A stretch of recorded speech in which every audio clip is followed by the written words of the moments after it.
Good evening दोस्तों, कैसे हैं। मैं दीपक शर्मा अपने ऑनलाइन चैनल पे आपका बहुत बहुत स्वागत करता हूं। आज हम केमिकल काइनेटिक्स का ऑलमोस्ट लास्ट टॉपिक देखने वाले हैं। लास्ट चैप्टर मतलब लास्ट लेक्चर देखने वाले हैं। ऑलमोस्ट इसलिए बोलता हूं क्योंकि आपका फिजिक्स केमिस्ट्री इतनी वास्ट है कि इसको पूरी तरह से पढ़ाना पॉसिबल नहीं हो पाता। उसके लिए आपको बहुत ज्यादा प्रैक्टिस करनी पड़ती है। इस लेक्चर के बाद थ्योरेटिकली आपका ऑलमोस्ट खत्म हो जाएगा, लेकिन मेरे को कुछ लेक्चर स्पेशली लेने पड़ेंगे जो जेईई नीट और उसके लिए आपको हेल्पफुल रहेंगे। लेकिन बोर्ड के अकॉर्डिंग जितना आज मैं पढ़ा दूंगा उतना काफी हो जाएगा। जेईई और नीट में भी इतना काफी होता है, लेकिन कुछ स्पेशल लेक्चर हमको लेने पड़ेंगे जिससे आपके कई सारे न्यूमेरिकल जो स्पेशल टाइप के न्यूमेरिकल हैं जो कभी कभार पूछ जाते हैं वो अपन डिस्कस कर लेंगे। ठीक है, आज अपन बात कर रहे हैं किसकी, अरेनियस इक्वेशन की। ठीक है, तो अगली हेडिंग लिखेंगे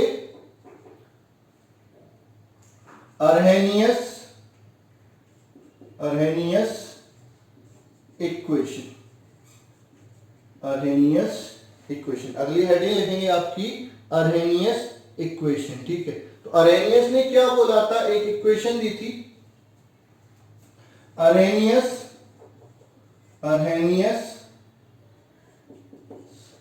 explain the variation of rate constant with temperature. Arrhenius explain the variation of rate constant with temperature with the help of an equation. The help of an equation is known as Arrhenius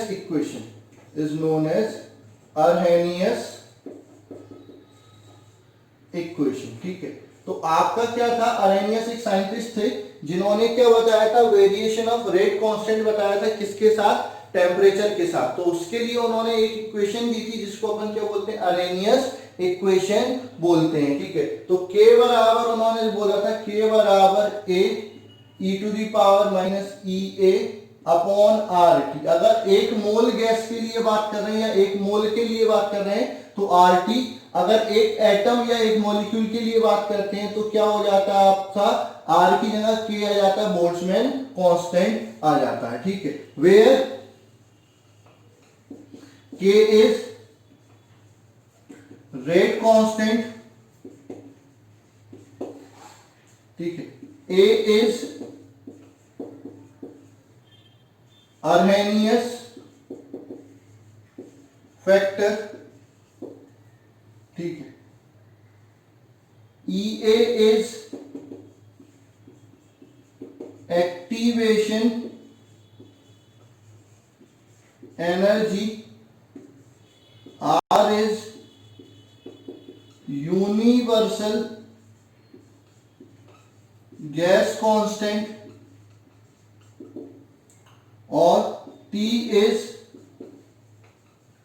temperature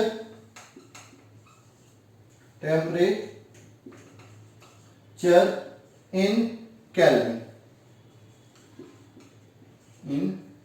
ठीक है, तो ये आपका क्या हो जाता है, Arrhenius equation हो जाता है। ठीक है, इस इक्वेशन की हेल्प से आप क्या निकाल सकते हो, किसी भी केमिकल रिएक्शन के लिए एक्टिवेशन एनर्जी निकाल सकते हो। तो वो अपन निकाल लेते हैं। तो अगली हेडिंग लिखेंगे अरेनियस इक्वेशन हो गई। अब अपन बात करते हैं determination of activation energy with the help of Arrhenius equation. अगली हेडिंग आप लिख लेंगे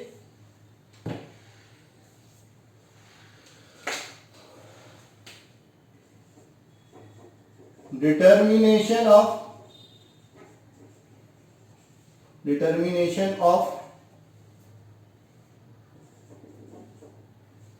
activation energy determination of activation energy with the help of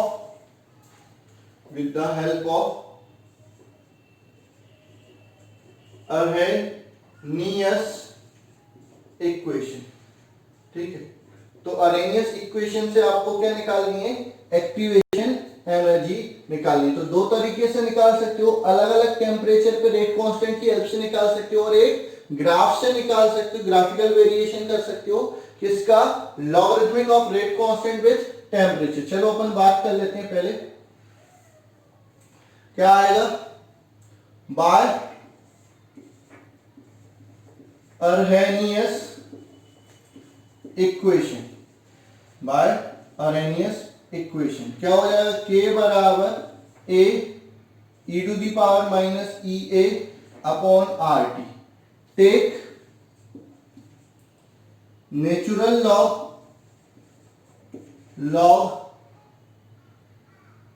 both side. तो नेचुरल लॉग मतलब ln लेना, ln k बराबर ln a e to the power minus E A upon R T, ठीक है। तो यहां से नेचुरल लॉग k बराबर क्या हो जाएगा, natural log a plus natural log e की power minus E A upon R T, ठीक है। तो जो पावर में है वो सामने आ जाएगा, तो नेचुरल लॉग k बराबर नेचुरल लॉग, ये सामने आ जाएगा तो minus E A upon R T यहां पर हो जाएगा, ये नेचुरल लॉग e हो जाएगा। तो नेचुरल लॉग e की वैल्यू क्या होती है, 1। तो नेचुरल लॉग k बराबर नेचुरल लॉग a, ठीक है, minus E A upon R T. Natural log की जगह लॉग में कन्वर्ट करना चाहे तो क्या हो जाएगा, 2.303 लॉग k बराबर 2.303 log a minus E A upon R T. तो यहां से लॉग k बराबर क्या हो जाएगा, लॉग a 2.303 का डिवाइड हो जाएगा तो minus E A upon 2.303 are T हो जाएगी, ठीक है। तो अगर अपन ग्राफ बनाते हैं, ठीक है, एक तो नेचुरल लॉग k का 1 अपॉन टी के साथ बना दो, तो ये स्ट्रेट लाइन आएगी, ये कहां पर काटेगा, नेचुरल लॉग a पर काटेगा, ये भी आपको हो जाएगा। इसका जो स्लोप होगा वो हो जाएगा minus E A upon R. तो आपको जब ई ए निकालना होगा तो ई ए बराबर माइनस स्लोप इनटू आर, लेकिन ये स्लोप किसका होगा, नेचुरल लॉग के का 1 अपॉन टी के साथ हो जाएगा, ठीक है। अब अगर आप ग्राफ बनाते हो, चलो इसको हटा देते हैं, ग्राफ बनाते हैं,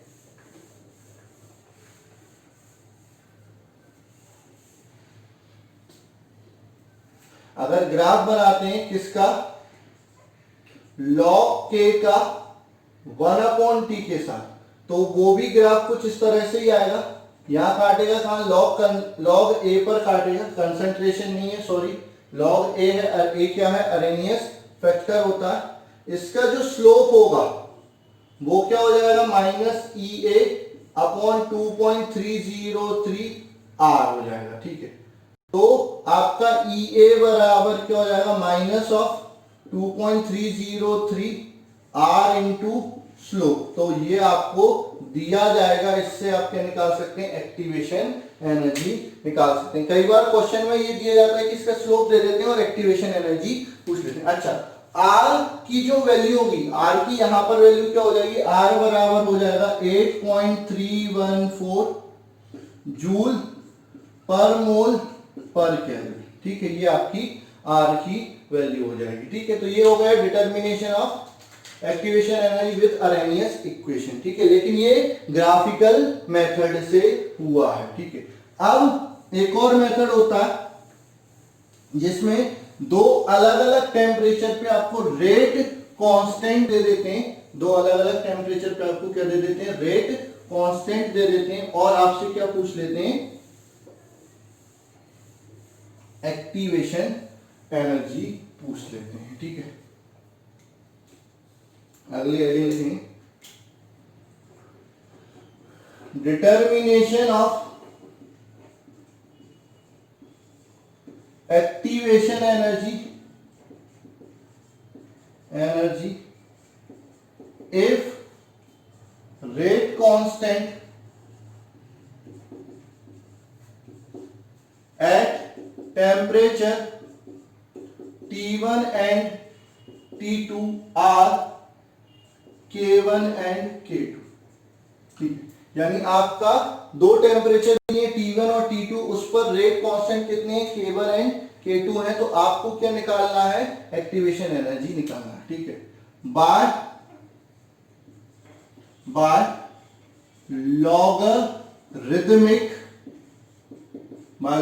लॉगरिथमिक अरेनियस इक्वेशन। ठीक है, क्या हो जाएगा, log k, ठीक है, लॉगरिथमिक अरेनियस इक्वेशन। तो log k बराबर क्या होता है, log a minus E A upon 2.303 are T. ठीक है, ये आपकी लॉगरिथमिक अरेनियस इक्वेशन होती है। ठीक है, अब यहां पर अगर t की जगह t1 करें और k की जगह क्या करना पड़ेगा, k1 करना पड़ेगा। तो log k1 बराबर log a minus E A upon 2.303 R T one. ठीक है, ये इक्वेशन फर्स्ट हो गई। इक्वेशन सेकंड निकालना है, तो log 2 एट टेम्परेचर T1। ठीक है, ये हो जाएगी। उसके बाद अपन बात करते हैं at temperature T2, log K2 बराबर log A minus E A upon 2.303 R T2। ये इक्वेशन सेकंड हो जाएगी। ठीक है, subtract equation first from second.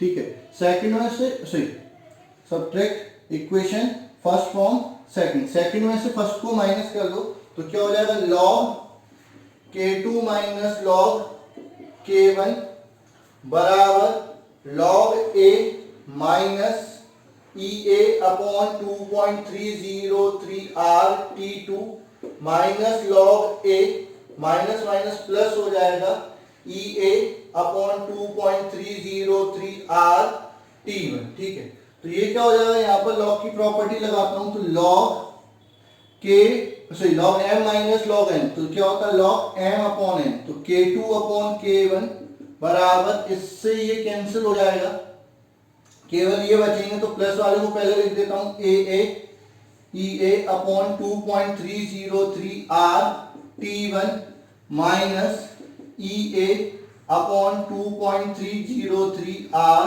T2। ठीक है, कॉमन क्या आ रहा है, log K2 अपॉन K1 बराबर ई ए अपॉन 2.303 आर कॉमन आ गया, बचा क्या, 1 upon T1 minus 1 upon T2, ये बचा। ठीक है, एलसीएम ले लो, तो log K2 अपॉन K1 बराबर ई ए अपॉन 2.303 आर, इधर हो जाएगा T2 minus T1 upon T1 T2 हो जाएगा। अब आपको EA निकालना है। ठीक है, EA निकालोगे तो क्या होगा,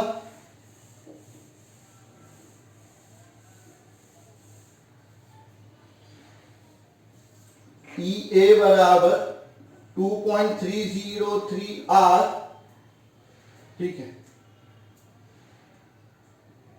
T1 T2 divided by T2 minus T1 log K2 upon K1। ठीक है, अच्छा अगर नेचुरल लॉग में दिया हो तो EA बराबर क्या हो जाएगा, R T1 T2 upon T2 minus T1 natural log K2 upon K1। ये आपका नेचुरल लॉग के टर्म में भी एक्टिवेशन एनर्जी हो गई। ठीक है, तो अपन ने ग्राफिकली भी डिटरमाइन कर लिया और अलग अलग टेम्परेचर पे अगर अलग अलग रेट कांस्टेंट दिया या इनका रेशियो भी दिया रेट कांस्टेंट है, तो भी हम क्या निकाल लेंगे, एक्टिवेशन एनर्जी निकाल लेंगे। बस आपको लॉग की वैल्यू चाहिए होगी। ठीक है, तो ये आपका क्या हो जाता है, एक्सप्लेनेशन हो जाता है किसका, डिटर्मिनेशन हो जाता है किसका, एक्टिवेशन एनर्जी का। ठीक है, अब कैटलिस्ट का इफेक्ट क्या होता है आपका रेट ऑफ रिएक्शन पे, ठीक है। तो catalyst generally rate of reaction को बढ़ा देते हैं। क्यों बढ़ा देते हैं? वो कुछ नहीं करते, एक्टिवेशन एनर्जी को कम कर देते हैं। क्या कर देते हैं? एक्टिवेशन एनर्जी को कम कर देते हैं, जिससे आपकी रेट ऑफ रिएक्शन बढ़ जाती है, ठीक है। अब अपन बात करते हैं कोलिजन थ्योरी की, ठीक है। ये इंपॉर्टेंट थ्योरी है।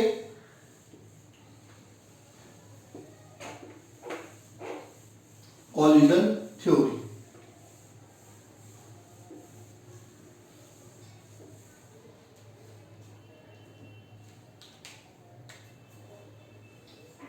ठीक है। कोलिजन थ्योरी, तो आपका क्या होता है? कोलिजन थ्योरी क्या बोलती है? According to this theory, according to this theory, a chemical, according to this theory, first लिखेंगे a chemical reaction takes place due to effective collision of reactant molecule, ठीक है। इसी में लिखेंगे the number of collision takes place per second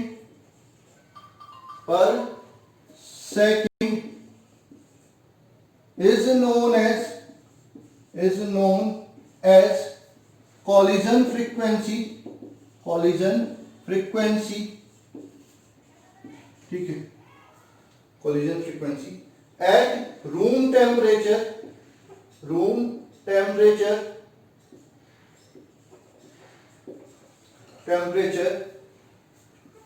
collision frequency is very high, but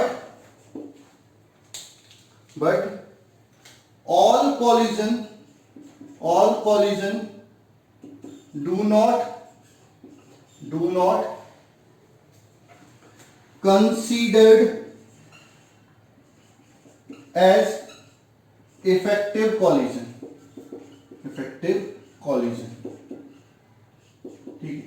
क्या होता है कि आपका जो केमिकल रिएक्शन है वो होगी कि नहीं होगी, वो किस पर डिपेंड करती है? उसकी जो रेट है या रेट कांस्टेंट है, वो किस पर डिपेंड करती है? आपकी इफेक्टिव कॉलिजन के नंबर पर डिपेंड करती है, ठीक है। अब एक सेकंड में पर यूनिट वॉल्यूम में जितने कॉलिजन होते हैं उसको अपन क्या बोलते हैं? कॉलिजन फ्रीक्वेंसी बोलते हैं, ठीक है। कॉलिजन फ्रीक्वेंसी बोलते हैं। और कॉलिजन फ्रीक्वेंसी बहुत ज्यादा होती है, उसको F बराबर e⁻ से डिनोट करते हैं। किससे डिनोट करते हैं?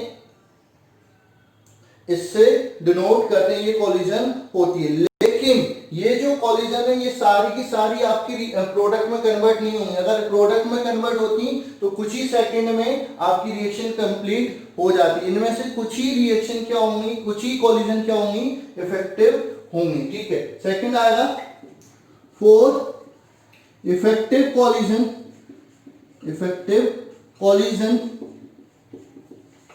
Two factor are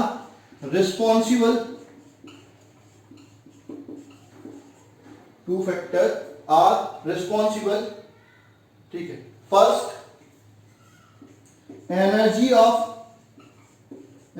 of reactant molecule,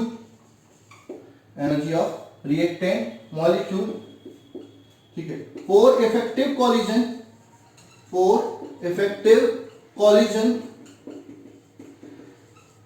ठीक है। For effective collision reactant molecule molecule must have certain minimum energy. If their energy less than that,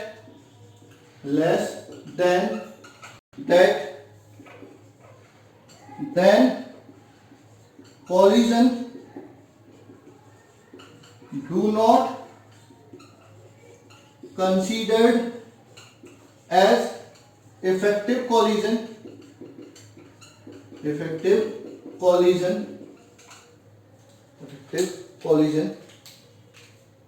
Hence number of effective collision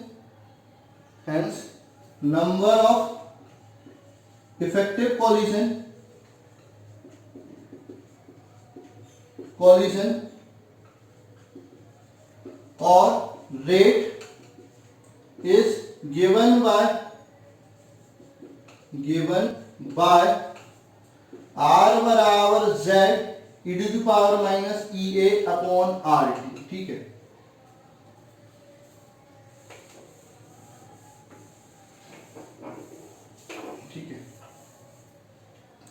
तो आपका क्या है कि ये जो कॉलिजन हो रहा है, इतने कॉलिजन हो रहा है, ये तो अपन को समझ में आ गया, ये collision frequency.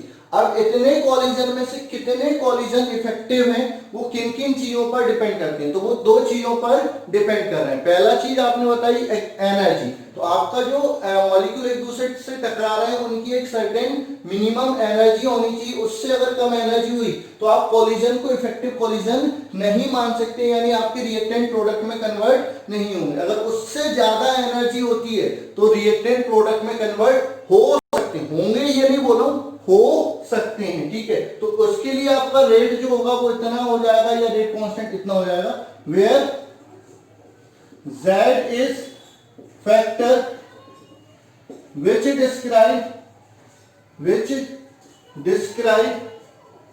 describe how many molecule of total, how many molecule out of total molecule have energy greater than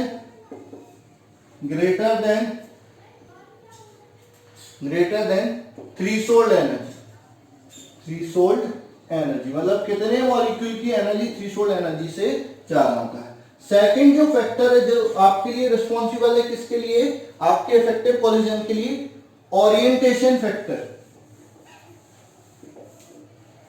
second आता है ओरिएंटेशन फैक्टर। ठीक है, fourth effective collision, the orientation of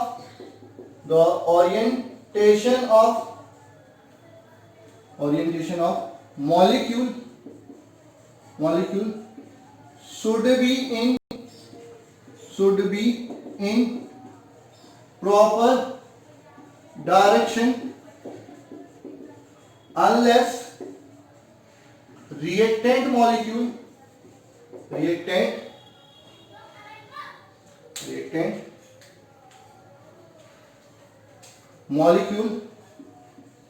molecules do not converted into product। ठीक, into product। तो अब आपका क्या हो जाएगा, यहां पर एक फैक्टर से और मल्टीप्लाई हो जाएगा k से, तो आपका k बराबर z इंटू या r बराबर z इंटू एक और हो जाएगा आपका क्या, ओरिएंटेशन वेक्टर के लिए आप क्या मान लो, कुछ भी कांस्टेंट से मल्टीप्लाई कर दो।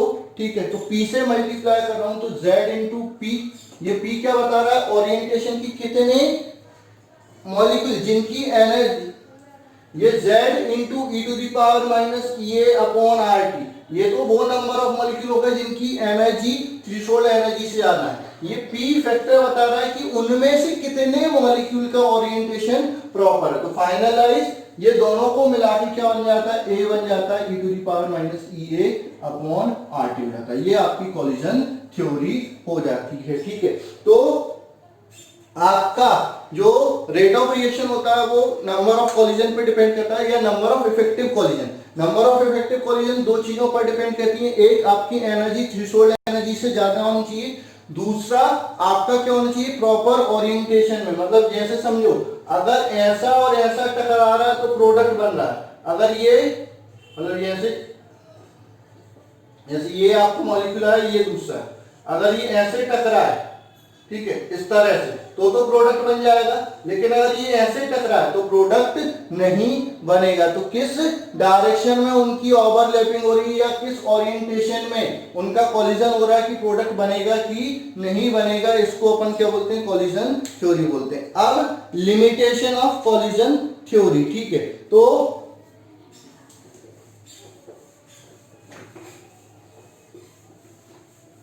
लिमिटेशन ऑफ कॉलिजन थ्योरी, अगली हेडिंग लिखेंगे, ये लास्ट हेडिंग है इस चैप्टर की और बहुत छोटी हेडिंग है। ठीक है, लिमिटेशन ऑफ कॉलिजन थ्योरी। यह क्या बोलता है, this theory can not explain rate of all chemical reaction। ठीक है, ये थ्योरी सभी केमिकल रिएक्शन की रेट को एक्सप्लेन नहीं कर पाती, ये सबसे बड़ा इसका लिमिटेशन होता है। तो यहां पर आपका जो केमिकल काइनेटिक्स चैप्टर है वो क्या हो गया, खत्म हो गया। सरफेस केमिस्ट्री ऑलरेडी आपका चल रहा है किसमें, लाइव क्लासेस में। ठीक है, उसके भी वीडियो लेक्चर्स में आपको डाल दूंगा, लेकिन अब मैं आपको वीडियो लेक्चर्स जो डालूंगा वो आपका इनऑर्गेनिक केमिस्ट्री के हो जाएंगे, यानी मेटलर्जी से स्टार्ट कर देंगे। तो आपका फिजिकल केमिस्ट्री मेरे अकॉर्डिंग खत्म हो गई, बस एक जो चैप्टर चल रहा है सरफेस केमिस्ट्री तो वो खत्म हो जाएगा तो हो जाएगा। ठीक है, अब आपको प्रैक्टिस करनी है, अगर कोई दिक्कत आती है तो बिल्कुल आप मेरे से पूछ सकते हैं। तो आज के लिए बस इतना ही, धन्यवाद, मिलते हैं अगले लेक्चर।